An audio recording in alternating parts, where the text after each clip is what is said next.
What's up? My name is Chris Cordy. You're watching my YouTube channel. Today, we're going to teach a man how to do a backside 360. We're going to work on his backside today. Yes, sir. Got anything to say about that?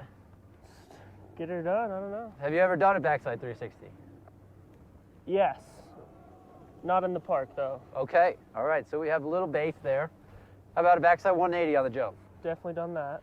All right, because that's what we're going to start out with. Okay. And then we're going to move to a cab one. Cab one. And then we're going to add the two together. All right, sounds good. All right, so as we're dropping it in, we're going to kind of make an S turn at the end. So we're going to go under our heels, onto our toes, and look straight back up the jump. So on that back one, what did it feel? Felt a lot easier to do it on the snow than it is in my head. It's getting a little Perfect. overwhelmed, I feel. Yeah, a little scary on that one. Yeah. Well, there you go. That's not too bad. So what was the main key takeaway when you were in the middle of the air? What did you look at?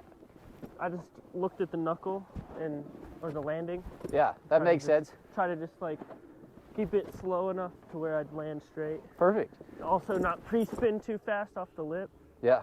And like just, Yeah. I don't know. So now when we start thinking about the back three, instead of looking down at the ground, we're going to look kind of back up at the jump because we really want to keep those shoulders flat. Okay. Because if we start to dip down into our chest, then we'll start turning into more of a dip that we don't want. So we're going to end up in the back seat. All right, so now we're going to talk a little bit about the run-in and the stack position that we're looking for.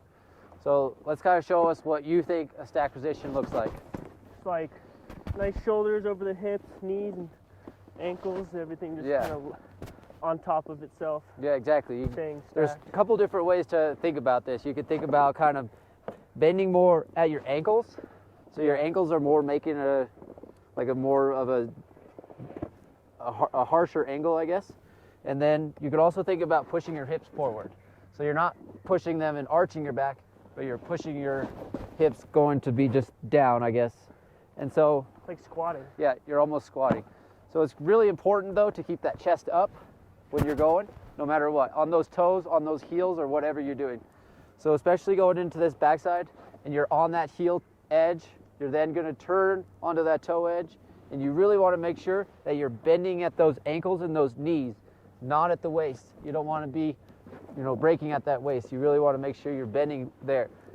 So I think that's going to be a good one to think about when you're trying your back three, and then we'll see how that one goes. Okay, we're going to work on the cab one or switch frontside 180 right now. So it's going to be super important to stay really stacked on that heel edge, but not like making a super angled heel edge. Does that make sense? Yes, sir. So you really kind of want to be flat base, but just barely keeping those toes off the ground.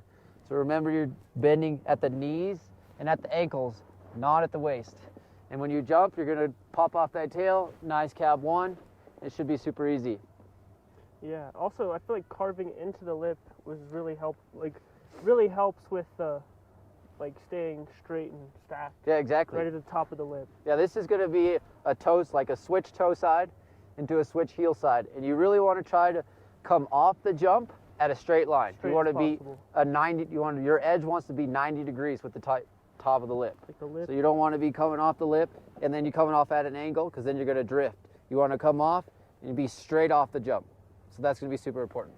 Agreed. All right, Yeah. Sounds good. Good luck on this one. Thank you, bud. All right, so we're going to be dropping in. Here he goes to switch. He's going to come in on that toe edge, onto that heel edge, nice and straight. Perfect landing.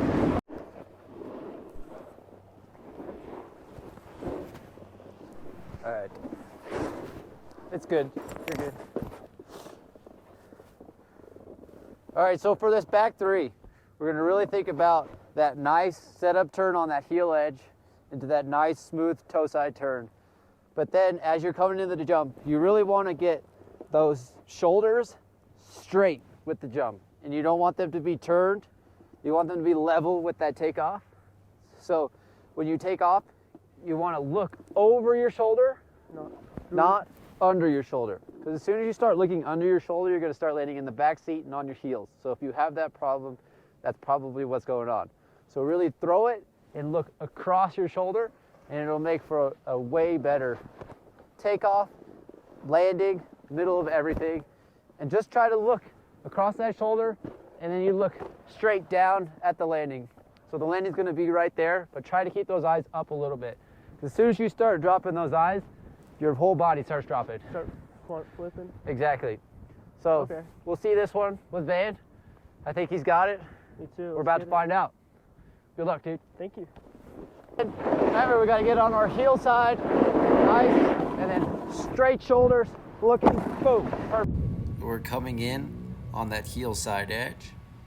You can see how level my shoulders are, and then you're gonna throw across your body, not down. Look for that landing, keeping those eyes up to keep that chest up. Perfect. Van learned his first backside 360 on a jump in the park. How do you feel? Feel great. It's not as hard as it seems. Very good. Thanks for watching. Appreciate it. Please like and subscribe, and we'll see you on the next one.